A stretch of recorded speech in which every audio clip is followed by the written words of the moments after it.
Então, o que está acontecendo aqui? São dois viés. Prova social, que aquela pessoa falou que aquela ação subiu e vamos supor que ela subiu, então você já tem uma prova social e isso está atuando em cima de você. Uhum. E você tem o efeito manada.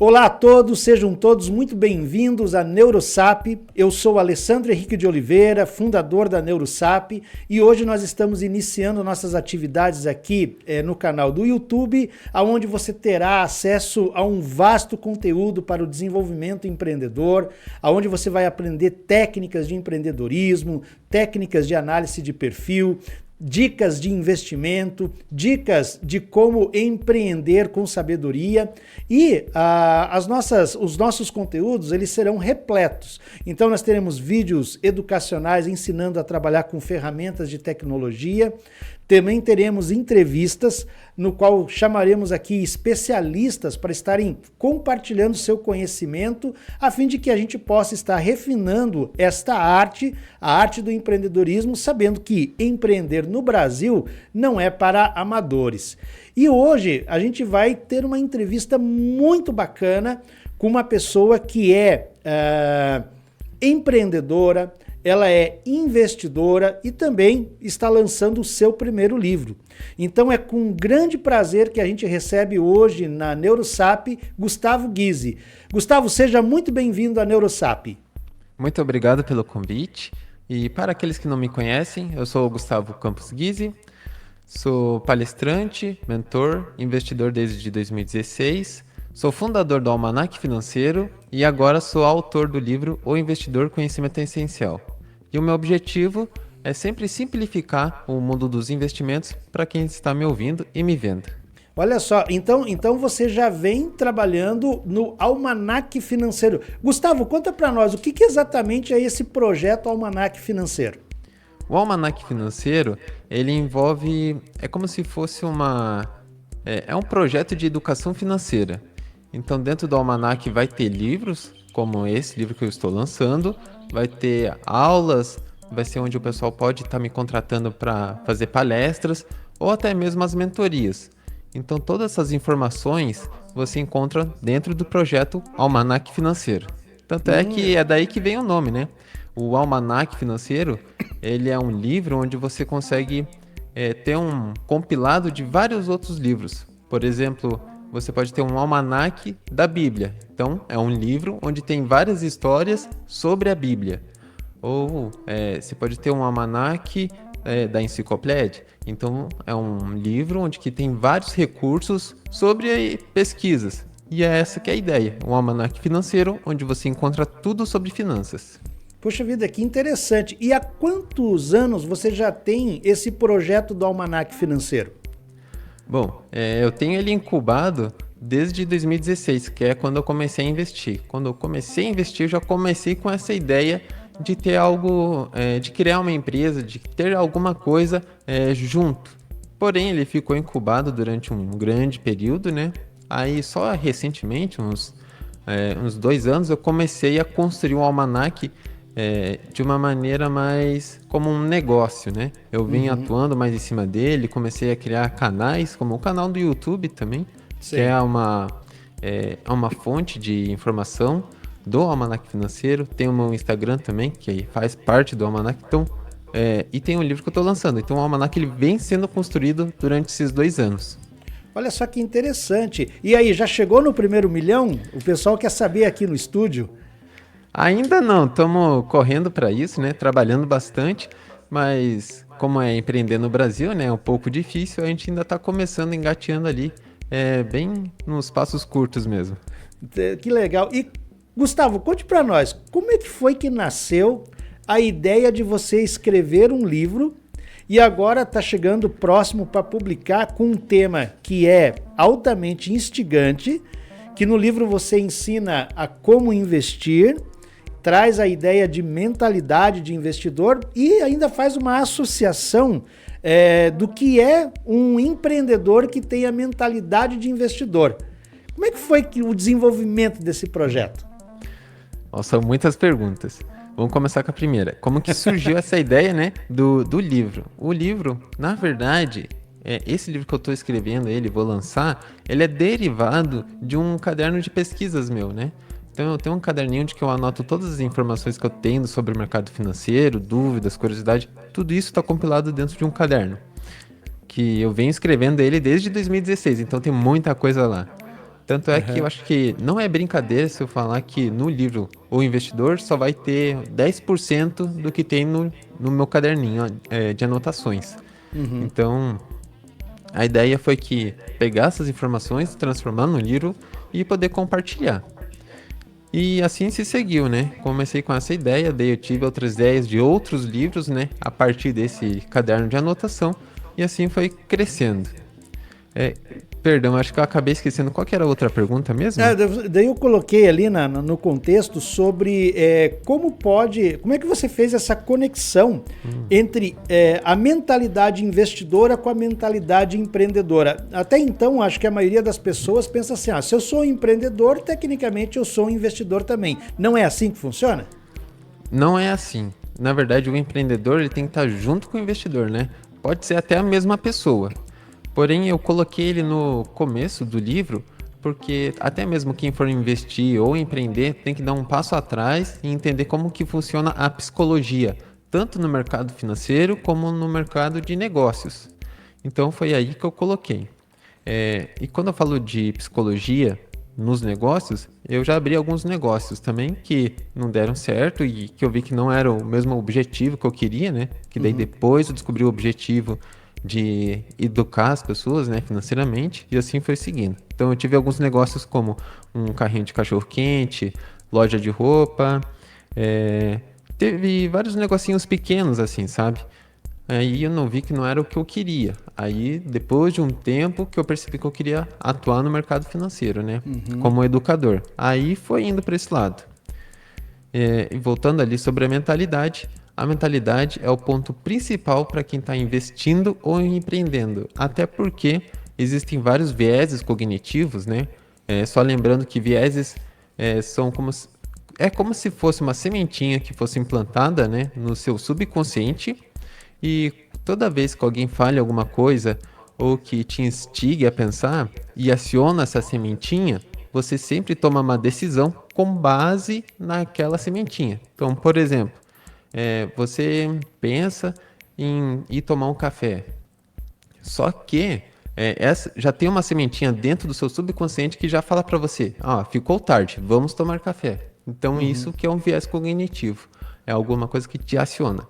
E isso tudo faz parte da mentalidade financeira, que é o que eu explico no livro.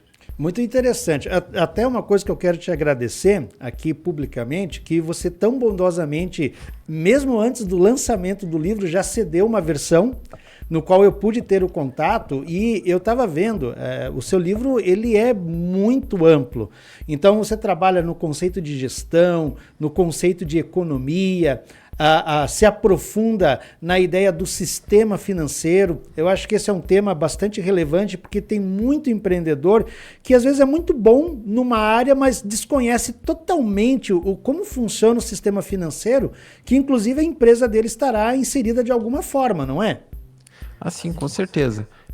Esse livro, ele é como o próprio livro diz, né? Ele é um conhecimento essencial. Então eu coloquei ali tudo que seria o básico, que eu acho, né, que todas as pessoas deveriam saber, apesar de ser muita informação, mas é o básico da economia, das finanças e até mesmo da mentalidade, né? Então é o básico de tudo que você precisa saber antes mesmo de investir. Então tem vários assuntos que é abordado ali durante esse processo. E o primeiro capítulo é um capítulo assim bastante instigante. Eu confesso que foi o capítulo que eu mais me foquei nesse início ali de leitura mesmo, né? Apesar que eu tenho o hábito de ler assim, né? Eu não leio os livros como um romance. Eu vou nos pontos que é mais interessante e eu me foco neles. Só que o capítulo que trata sobre a mentalidade, realmente ele chama a atenção, porque você trata das armadilhas mentais. Eu queria que você falasse um pouco sobre esse conceito das armadilhas mentais. Como é que você trouxe isso para o mundo da economia nos teus estudos? Se a gente for Vamos voltar um pouquinho, né, sobre a mentalidade. Hoje em dia, quando a gente fala de mentalidade, as pessoas pensam, mentalidade de investidor é pensar que tem que poupar, né, e economizar alguma coisa. Só que aí que entra a mentalidade de fato, né, que esse pensamento não é uma mentalidade, né, não é o mindset do investidor. O que a gente trabalha na psicologia aqui financeira são os vieses cognitivos. Então, deixa eu ver se eu vou conseguir lembrar de cabeça. Os vieses cognitivos que eu trabalho no livro são o enquadramento, custo irrecuperável, efeito de dotação, ancoragem, prova social, efeito manada, tendência de confirmação, falácia do apostador, dinheiro da casa, excesso de confiança e pico-fim.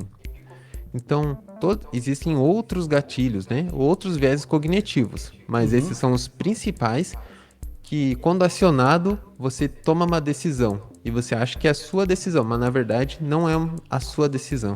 É uma decisão já programada dentro do seu cérebro. Olha só, e isso leva assim para um assunto bem relevante, porque a maioria das pessoas pensam assim: eu tive uma ideia original. Só que, na verdade, nem sempre a ideia realmente foi ela que concebeu do zero. Na verdade, ela foi influenciada para produzir aquele conceito. E daí ela adota como fosse o dela. Mas, Gustavo, de todos dessas armadilhas, qual é a mais perigosa? Bom, eu diria que existem 3, né? Dentro dessas que já são algumas das principais. 3? 3. Porque elas atuam juntas. Então eu diria que é o excesso de confiança. E a gente vai ter também a tendência de confirmação. E a última, que eu conto elas como sendo... São 2, mas eu conto como uma só, que é a prova social e o efeito manada. O efeito manada. Então eu acho que a gente pode começar lá pelo excesso de confiança. Certo. Bom, eu vou mostrar isso com uma pergunta. Alessandro, você se acha um bom motorista? Tecnicamente, sim. Durante os últimos, 5 anos, nenhum ponto na carteira. Eu me considero um bom motorista. Agora eu faço essa mesma pergunta, né, para quem está nos ouvindo e vendo. Você se acha um bom motorista? E claramente você deve estar falando que se acha um bom motorista ou que é razoável. Só que aí que está um ponto interessante. Que se a gente pegar todo mundo que ouviu, tá nos vendo e respondeu que sim, é a grande maioria. Então, se a grande maioria diz que é um bom motorista, então isso não é a média das pessoas. O que isso demonstra é que as pessoas têm um excesso de confiança quando estão dirigindo. Então, Alessandro, não que você não seja a exceção, mas é que com esse excesso de confiança de que você consegue dirigir bem, isso pode te atrapalhar em algumas outras coisas. Isso foi apenas um exemplo no mundo dos investimentos, na direção, no trânsito. Só que no mundo dos investimentos, isso pode te atrapalhar. Porque daí você pode fazer Vamos colocar um exemplo bem simples, né? Você compra uma ação, você vê que ela rende, e então você cria aquele excesso de confiança. Você sente que pode investir mais. E você vai investindo e você pode acabar se quebrando, né? Durante esse processo, devido ao excesso de confiança. Então, ou seja, você não está falando assim para ter a falta... Tipo assim, eu não posso me sabotar e eu ficar agindo sem ter confiança. Eu tenho que ter a prudência. É isso que é a vacina contra esse mal, vamos dizer assim, dessa armadilha. Isso, é a prudência. Tanto é que a gente tem no mercado financeiro, né, pessoas que sofrem uma perca e depois um ganho, tendem a ser mais imprudentes, né, ao longo da sua jornada de investimento, do que aquelas pessoas que ganham de primeira. Aquelas pessoas que ganham e depois sofrem uma perca, não ligam para essa segunda perca, porque tem o primeiro ganho como sendo mais forte. Então, isso continua durante a sua jornada. Então, ela acaba apostando mais, colocando mais o dinheiro dela em risco do que aquela pessoa que sofreu uma perca, pode ser muita ou pode ser pouca, mas ela tem a consciência que pode perder novamente. Então, o excesso de confiança dela é regulado pelo investimento mesmo que ela fez. Então ela tem a consciência que pode perder. Já aquela pessoa que ganha demais, ou que ganhou uma vez, mas muito, ela aumenta o excesso de confiança e isso acarreta em alguns problemas. E é aí que acontece, por exemplo, como a gente vê o pessoal do day trade, né? Isso, exatamente. Né? Que daí, no caso, vai apostando, de repente vê que tá tudo indo bem e daqui a pouco todo o dia dele vai pro ralo abaixo daí. É exatamente isso. No day trade a gente pode ver isso bem mais claramente, né? Mas só deixando claro que o day trade ele não é um investimento. Até porque o day trade é uma operação. Então você vai fazer lá uma compra e uma venda e você não tem a ideia de investimento. O que é a ideia de investimento? É você colocar o seu dinheiro em algum lugar para render alguma coisa e depois retirar ele. Então, por exemplo, eu posso fazer um investimento aqui de comprar uma ação, esperar que ele me renda os dividendos, esperar que ele tenha uma valorização e depois retirar esse valor. Isso é investimento. Ou posso colocar num CDB e assim por diante. Já o day trade não. Você já coloca já com a intenção de tirar no mesmo dia. Então não chega a ser um investimento de fato. É uma operação dentro do mercado. Certo. E isso, quando você entra como day trade, você tem outras pessoas lá atuando como day trade. Pessoas mais qualificadas que você. Como, por exemplo, grandes instituições, né, como bancos ou corretoras. Ou outras instituições financeiras. Então não é só você, né? A gente tem o que a gente chama de tubarões no mercado. Sim. Então você é apenas uma sardinha ali no meio de tubarões.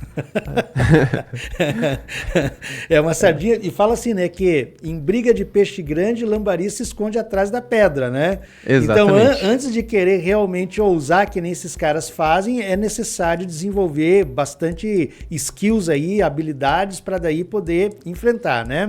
Exatamente. E isso tá ligado também ao conceito de, eu tô aqui com o livro aberto, né, do efeito manada. Você acha então que os empreendedores e os investidores, eles acabam tendo uma mentalidade de rebanho, é isso? Muitas vezes sim. Vou dar um exemplo simples que eu acho que deve acontecer bastante aqui no meio do cotidiano, né, na nossa vida mais moderna, assim, vamos dizer, que você quer investir, você procura um vídeo na internet e você acaba descobrindo alguns influenciadores que tem no mundo dos investimentos. E você acaba fazendo investimentos que aquela pessoa influenciadora fez. Então, o que está acontecendo aqui? São dois viés. Prova social, que aquela pessoa falou que aquela ação subiu e vamos supor que ela subiu, então você já tem uma prova social e isso está atuando em cima de você. E você tem o efeito manada. Para aqueles que não sabem, o efeito manada é como se fosse, imagine uma cerca. Dentro dessa cerca, né, tem alguns gados, tem alguns bois. E essa cerca, ela arrebenta ou ela estoura. E todos os bois começam a fugir. E os bois que não estavam pensando em fugir, acabam seguindo todo mundo. Então, isso é o efeito manada, quando você segue a maioria. Então, voltando para o exemplo, quando você está lá procurando na internet, você vê que aquela pessoa que é um influenciador tem vários seguidores e que todas aquelas pessoas também estão fazendo a mesma coisa, você acaba tomando a mesma decisão de investir naquele ativo que aquele influenciador falou. E o que acontece, muitas vezes, aquele ativo realmente começa a subir, porque tem muita gente investindo. Mas não é algo com base em dados ou uma análise, é apenas o efeito manada. Então é apenas o efeito de várias pessoas como você comprando aquele ativo porque escutou alguém na internet falando que aquele ativo é muito bom. Então aí acontece o efeito manada junto com a prova social, porque essas mesmas pessoas que estão sofrendo do efeito manada como você, também serve de exemplo para mais pessoas seguir aquele exemplo de comprar aquela ação, por exemplo. Que é a tendência de confirmação, então, né? Exatamente, que é a tendência de confirmação, que é o nosso segundo viés, né? Um dos principais, né? Que você pode cair. E o que é o viés de tendência de confirmação? É quando você consegue, quando você só observa, você só recebe informações com base em dados que você gosta ou que você acha que é relevante. Um exemplo bem simples. A gente pode ver isso muito bem na política. Então, vamos supor que eu sou do time do Bolsonaro. Então, eu só vou receber notícias que falem bem do Bolsonaro. E isso é muito claro que acontece no meio nas redes sociais e no meio da política. Ou vamos supor que eu gosto do Lula. Então eu só vou ver notícias falando bem do Lula. E isso é a tendência de confirmação, onde eu só aceito informações que eu dou um valor a elas. E como acontece no efeito manada, né? Você vê que aquela ação está subindo, então é mais um efeito atuando em cima de um outro efeito. Então isso acaba atrapalhando os investidores e os empreendedores nesse ambiente. Olha só, e isso que você coloca realmente é algo que parece óbvio, e só que a gente vê que a maioria das pessoas, quando querem empreender, principalmente aqueles que estão iniciando, eu não sei de onde, Gustavo, vem essa ideia de que ganhar dinheiro neste planetinha azul é uma coisa fácil. Porque sempre tem o desafio, por mais que você encontre as pessoas que falam assim, não, você tem que mentalizar positivamente, que daí o fluxo do dinheiro vem, mas quando você entra no mercado e você vai negociar os teus produtos, os teus serviços, você vai se deparar com uma coisa que é concorrência, que dificulta. E eu não entendo como pode os empreendedores novos ainda acharem, e eu estou falando de gente que tem idade avançada, achando que vai entrar numa internet, por exemplo, que é o boom do momento, e que vai ser assim, no estralar de dedos para ele começar a ganhar dinheiro. Isso é um fenômeno, sabe, essa coisa do tipo, eu acho que vai ser fácil e quando eu me deparo com a realidade eu vejo que não é, mas eu continuo achando que é fácil. É que acontece algumas coisas, né? Por exemplo, quando alguém que está na internet, falando que ganhar dinheiro na internet é fácil, na verdade você que é o produto dela, entende? Então, ela precisa te atrair, como que ela te atrai falando que é fácil. Aí você vira o produto dela e assim ela vai te vender alguma coisa. Não que seja errado vender alguma coisa para alguém. Só que nesse contexto, né, você está sendo enganado e você não sabe. E muitas vezes as pessoas entram na internet mesmo, né, com produtos falando que vai ganhar muito dinheiro, só que não entende que essas pessoas já atuam há algum tempo. Eu, por exemplo, já estou há algum tempo no YouTube. Não estou ganhando tudo aquilo, mas é um ambiente de muita concorrência. Então você tem que analisar se realmente é aquilo que você quer trabalhar, né? Porque é algo que você precisa fazer durante muito tempo e tá sempre ali no cotidiano, né? Atualizando as suas redes sociais ou YouTube. É um trabalho de fato. E muitas vezes isso não é levado em consideração. E o que acaba acontecendo muito é que quando você se depara com esses influencers que tem por aí, eles falam assim, eu vou te ensinar como você bombar no Instagram. Na verdade, não é, ele bomba no Instagram porque ele está vendendo o curso. O negócio dele nem sempre as técnicas dão certo, mas o que ele está fazendo é ensinar. Então você veja como é que realmente, foi bem como você falou, né? Se eu vejo lá que o cara tem mais de 10k, eu já começo a erguer minha mão e dizer assim, nossa, esse cara é bom pelo jeito. E nem sempre é assim. Exatamente, é aí que entra os viéses cognitivos. Você vê que ele tem bastante gente, então tem o viés ali do efeito manada. Você vê alguns feedback dele, né, de alguns clientes, já é uma tendência de confirmação e prova social. E assim você vai indo. Olha só. Você acaba caindo numa armadilha mental, que é o que eu digo. Olha só, isso é muito interessante. E você que está nos acompanhando aí, essa dica já vale um like. E eu já te convido você para se inscrever no canal, acionar o sininho de notificações, porque agora a gente vai começar a produzir bastante conteúdo sobre pejotização nas empresas, uso de tecnologia para empreendedorismo, investimento, e você vai poder refinar exatamente a tua atuação como empreendedor. Gustavo, conta para nós uma coisa. Você falou sobre o efeito manada e no capítulo das armadilhas mentais tem o efeito dotação. O que é exatamente a dotação?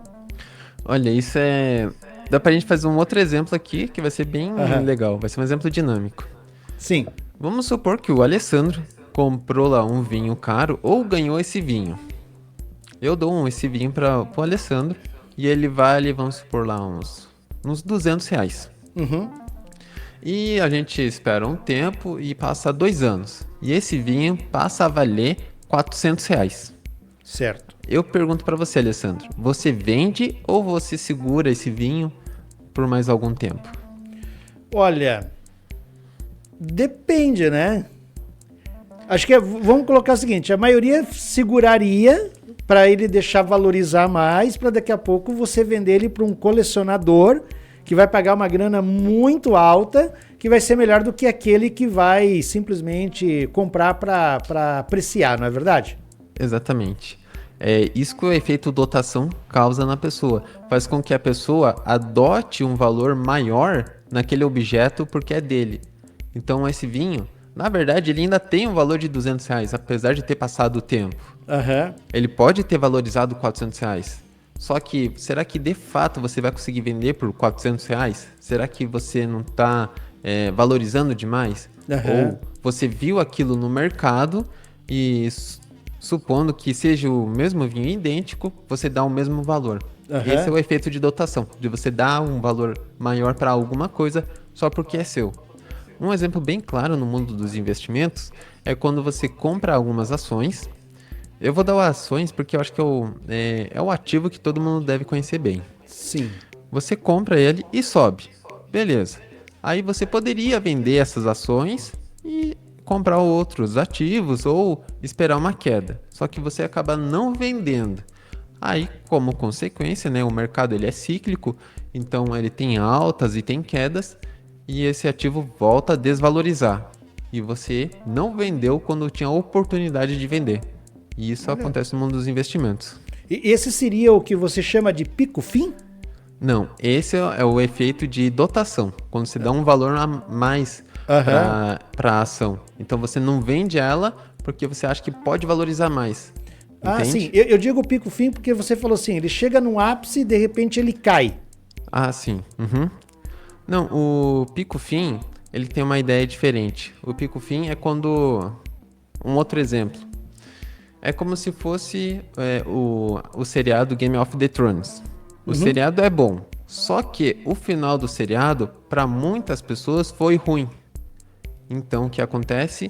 Elas acabam condenando todo o seriado pelo final. Isso que é o pico-fim. Então, o que acontece? No mundo dos investimentos, né?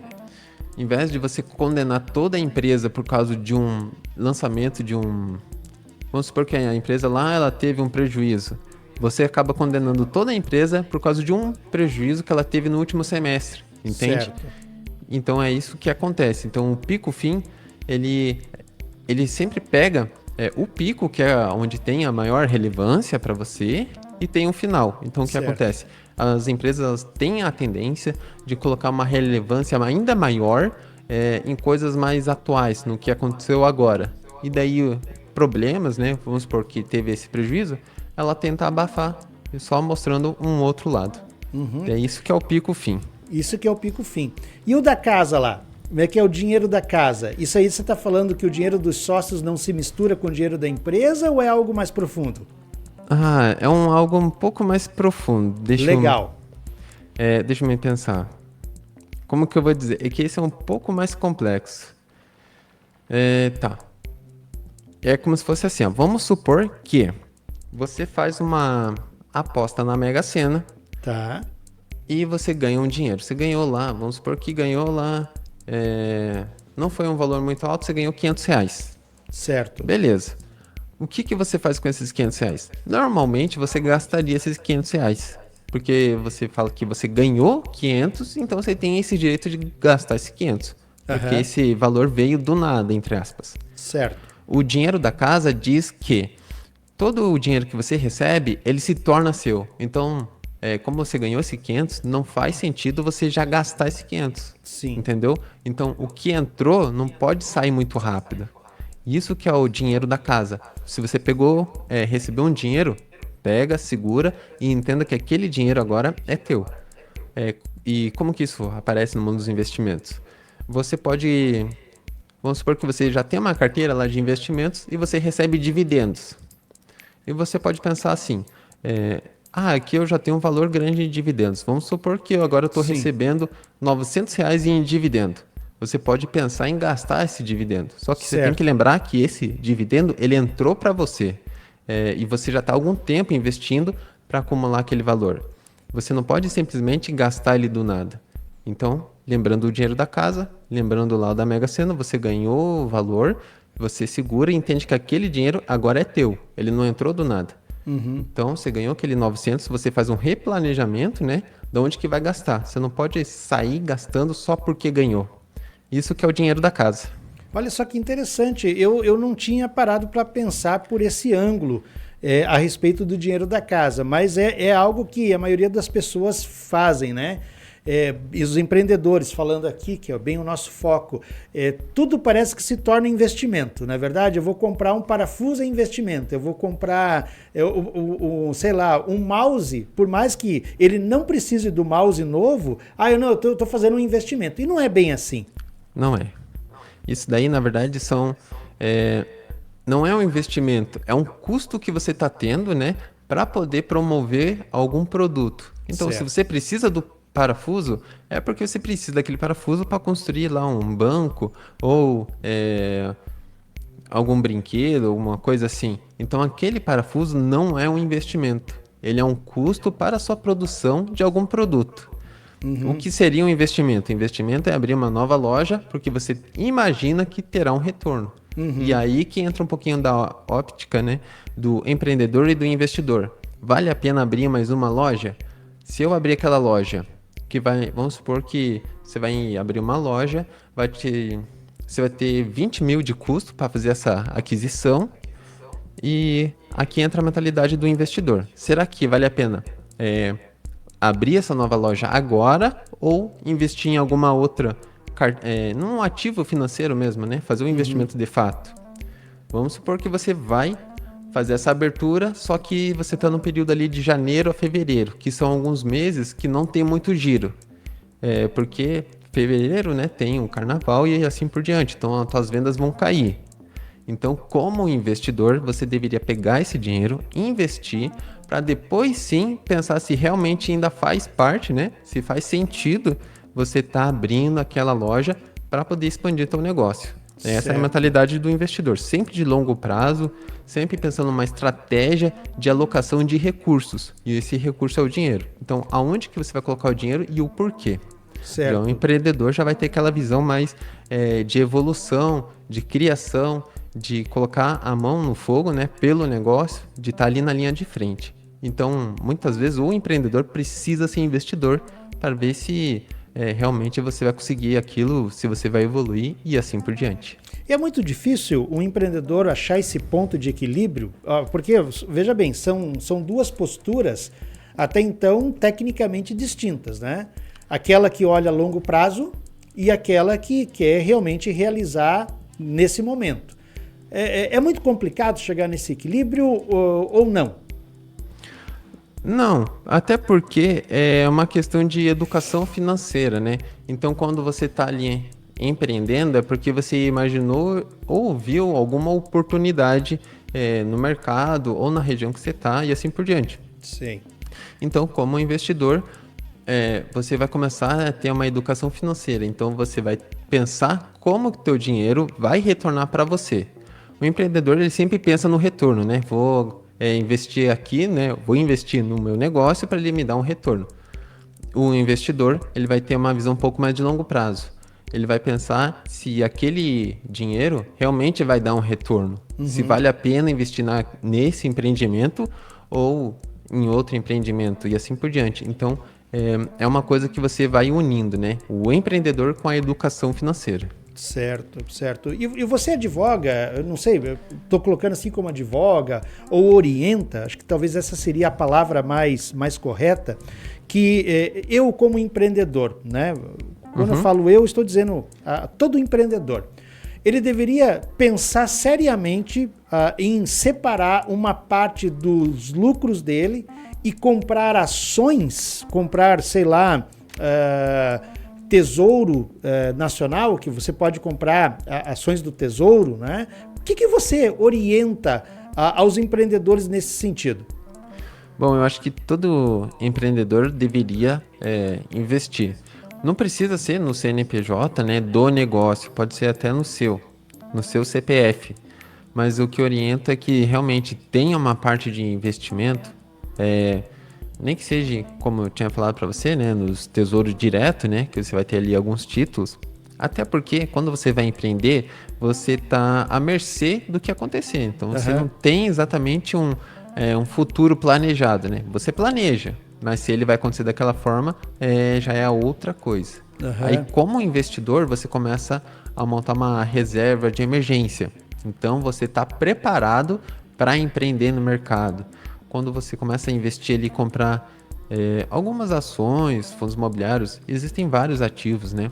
Quando você começa a formar uma carteira, né? O que é uma carteira de investimento? Uma carteira de investimento é aonde você investe em vários ativos diferentes. Então você investe em um ativo para ser sua renda mensal, por exemplo. Os fundos imobiliários é uma opção. Você investe numa carteira para poder se aposentar.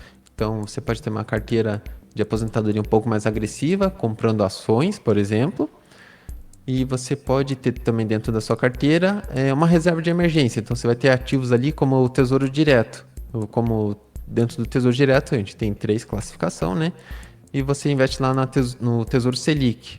Certo. Então você constrói você compra, né? Constrói essa carteira de investimentos para se blindar do que pode acontecer no mundo.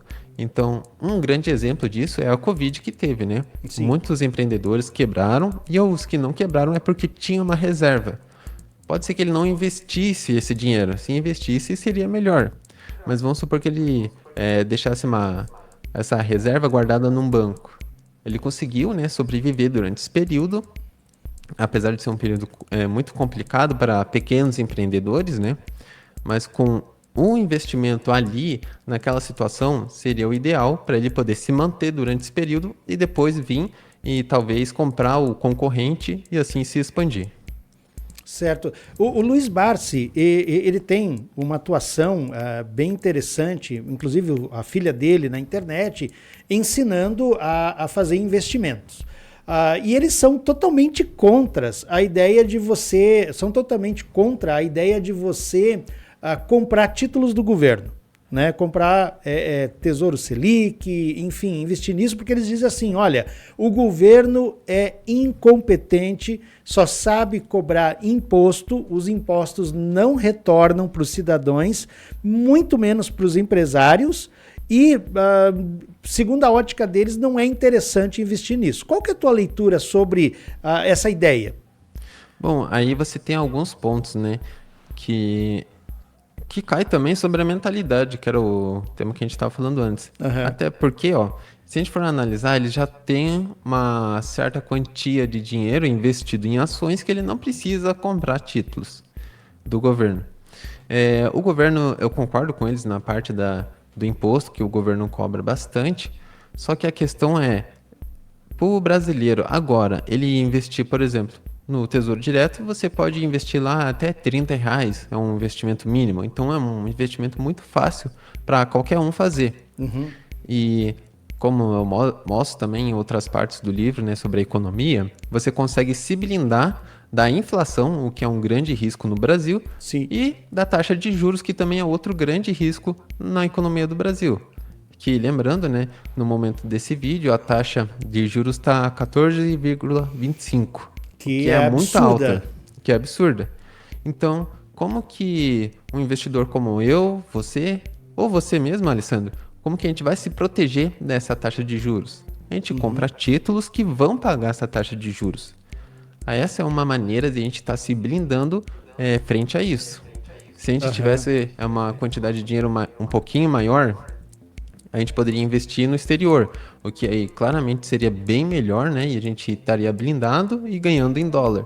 Certo. Só que nesse caso, eu não vejo como os títulos públicos podem ser tão ruins assim. Eu vejo que eles são um certo benefício, né? Certo. É um investimento bem benéfico para a gente. Certo. Para o governo já é outra coisa, né? Que depois eles vão ter que dar um jeito de pagar a gente. Mas quanto a isso, eles vão pagar tudo certinho e tudo de acordo com o Tesouro Nacional, eles vão fazer tudo tudo bem planejado. Tanto é que você pode até fazer algumas simulações lá, né? De quando vai fazer o investimento, de quanto que vai render, quanto que você vai ter de retorno, quanto que você precisa investir e assim por diante.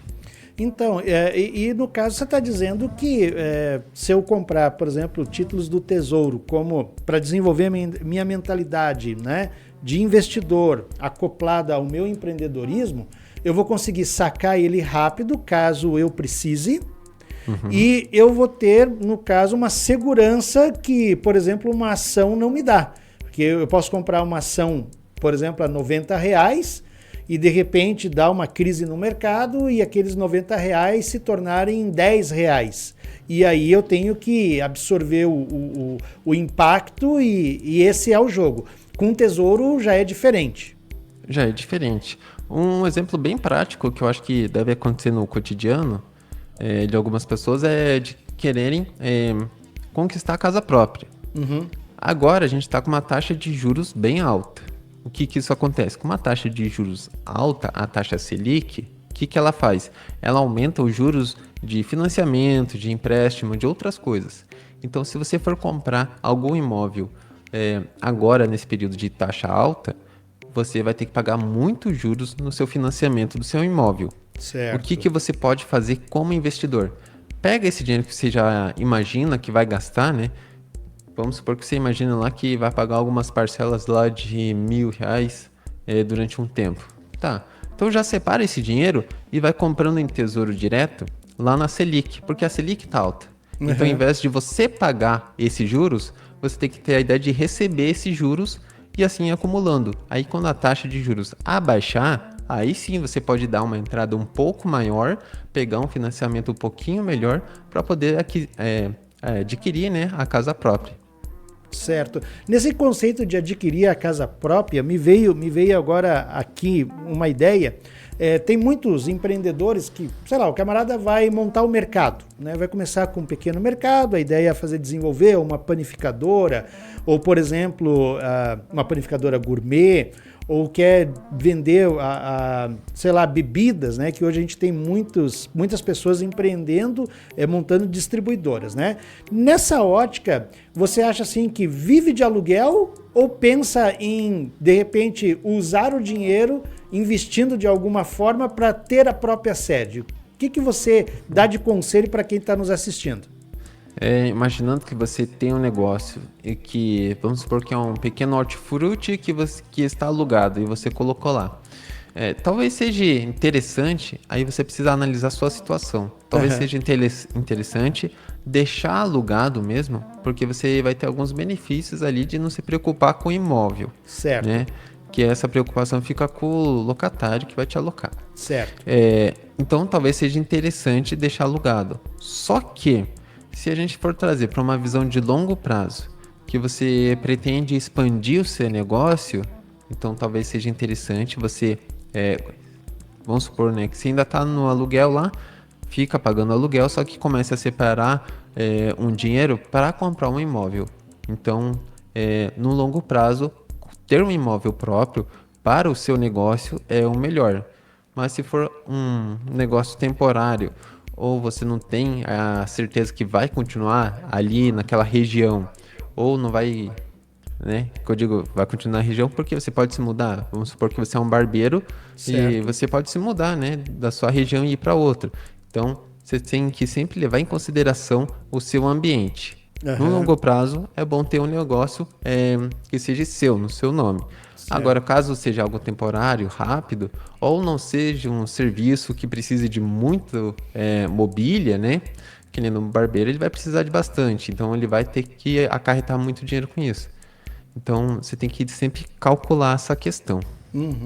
E você que nos assiste aí, que está nos acompanhando, qual que é a tua visão sobre isso? Você tem a sua empresa, você prefere pagar aluguel, pensa em ter a sede própria? Hoje, qual que é o teu planejamento? O que você pensa do futuro? O que você investe, não investe? Coloca aí, ó, eu invisto, eu não invisto como empreendedor. compartilha teu conhecimento, porque todos aqueles que estiverem vendo essa live aqui que está sendo agora publicada, vai ter os comentários e sempre o compartilhamento de conhecimento é o que produz o refinamento e o crescimento. E Gustavo, o lançamento do livro, conta para nós, aonde vai ser, quando vai ser, que horas vai ser, fala aí para nós. Então, o lançamento do livro O Investidor, Conhecimento Essencial, vai acontecer no dia 17 de abril, né, desse ano de 2025. Ele vai ser feito na Livraria Curitiba, né, que é uma das livrarias com algum renome, né? E essa livraria, ela vai estar dentro do Jockey Plaza. Então vai ser lá no Jockey Plaza, em Curitiba, Paraná. Certo. E dentro do Jockey, encontra lá Livraria Curitiba e vai ser feito lá. Vai ser a partir das 19 horas. 19 horas. Inclusive, quem quiser já participar do lançamento, você tem um website que a pessoa pode se inscrever, receber um e-book e que já é um pedaço do livro. Eu vou colocar aqui, inclusive, o QR Code para que as pessoas possam daí já acessar e já começar a se cadastrar. Perfeito. Quando você entrar nesse link, né, desse QR Code, você vai entrar lá para a minha página do lançamento do livro, onde você vai encontrar lá mais algumas descrições sobre o evento, o que vai acontecer, quem sou eu também, né? Vocês vão ver um pouquinho sobre mim. E fazendo a inscrição para o evento, vocês vão ganhar um e-book sobre renda fixa. É um e-book gratuito que eu vou estar disponibilizando durante esse período. Então, assim que acabar o lançamento, né, até o dia 17, ninguém mais vai receber esse livro, né? Ele vai se tornar um conteúdo exclusivo para algumas pessoas. E você pode sentir um gostinho do livro O Investidor a partir desse e-book, porque alguns trechos desse e-book também está lá no livro, onde você pode estar compreendendo um pouco mais sobre a renda fixa. E vai ter também o grupo VIP para as pessoas que vão para o lançamento, onde vão receber conteúdos exclusivos e algumas dicas extras sobre o lançamento.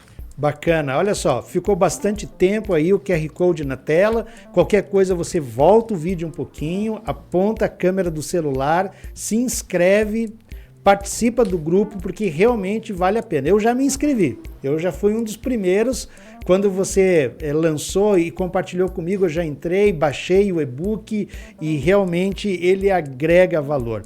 Gustavo, realmente nós da NeuroSap só temos a te agradecer por você ter tão bondosamente e prontamente aceito o convite de a gente fazer essa live, onde nós estamos aqui online. Então nós não estamos num estúdio, né? Um olhando de frente para o outro, você está no teu escritório, nós estamos aqui no nosso, e a gente quer produzir esse tipo de conteúdo e foi realmente muito produtivo, muito bacana o que você compartilhou conosco. Então eu quero te agradecer de coração e dizer a você que a NeuroSap sempre estará com as portas abertas para ti, viu? Muito obrigado mesmo de você ter vindo e compartilhado. Eu que agradeço o convite, né? Sempre que a NeuroSap precisar de alguma coisa, do Almanac Financeiro, né? Pode contar conosco que nós estamos aqui para ajudá-los também. Legal. E Gustavo, as pessoas que quiserem conversar contigo, de repente elas querem se aprofundar um pouco mais, querem uma consultoria tua. Quais são os caminhos que elas podem entrar em contato com você neste momento? Bom, um dos nossos principais fontes de contato é pelo Instagram. Então você pode digitar lá Gustavo, Almanac Financeiro, e você já vai encontrar. Ou se só digitar Almanac Financeiro, também já vai aparecer lá no Instagram. No YouTube é só digitar Almanac Financeiro, e você também vai nos encontrar lá algumas outras opções de contato dentro das descrições, tanto do perfil como no Instagram também. Perfeito. E as pessoas que se cadastrarem no site, né? Vamos colocar novamente aqui, rapidinho. Olha, mais uma chance aqui de você apontar a câmera do celular e aí, no caso, já se cadastrar e receber o e-book.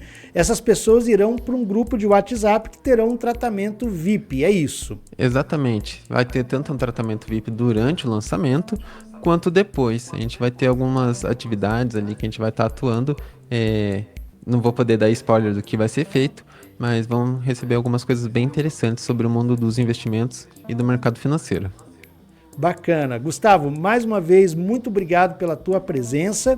E olha, no dia do lançamento do livro, estarei lá te prestigiando e com certeza é um sucesso já o teu livro. E fica aqui a indicação da NeuroSap para você se refinar em termos de conhecimento financeiro e também poder presentear. Às vezes você já é da área financeira, o que você pode fazer? Compra o livro, né? O Investidor, como é que era o título completo dele? O Investidor. Conhecimento essencial. Conhecimento essencial e presenteia aquela pessoa que está começando. É uma maneira de você estar realmente ajudando o Brasil a ir à frente com conhecimento sólido e diferenciado. Gustavo, mais uma vez, muito obrigado, viu? Eu que agradeço essa oportunidade e é sempre um grande prazer estar participando aqui do podcast e de algumas conversas também. Bacana, então. E a gente agradece você que nos acompanhou até agora. Mais uma vez pedimos que você curta, dê aquele like, se inscreva no canal, clique no sininho de notificações porque muitos conteúdos virão aí. Esse é o primeiro vídeo da NeuroSap. A gente está iniciando agora na rede social YouTube, vamos expandir para o LinkedIn. E a ideia, como eu comentei no início, é o quê? Estar compartilhando conhecimento sobre investimento, empreendedorismo, negociação, análise de perfil comportamental e também teremos o nosso braço tecnológico para que você aprenda a utilizar algumas ferramentas aí da tecnologia Google para poder impulsionar o seu negócio. Se você quer saber mais, entre depois www.neurosap.com. Lá você tem todas as informações e é um prazer ter você aqui conosco. Eu te desejo aí um excelente final de tarde, noite ou dia. Eu não sei o momento que você está assistindo esse vídeo, mas foi muito bom ter você conosco e nós nos vemos no próximo encontro, se assim Deus nos permitir. Um forte abraço a todos.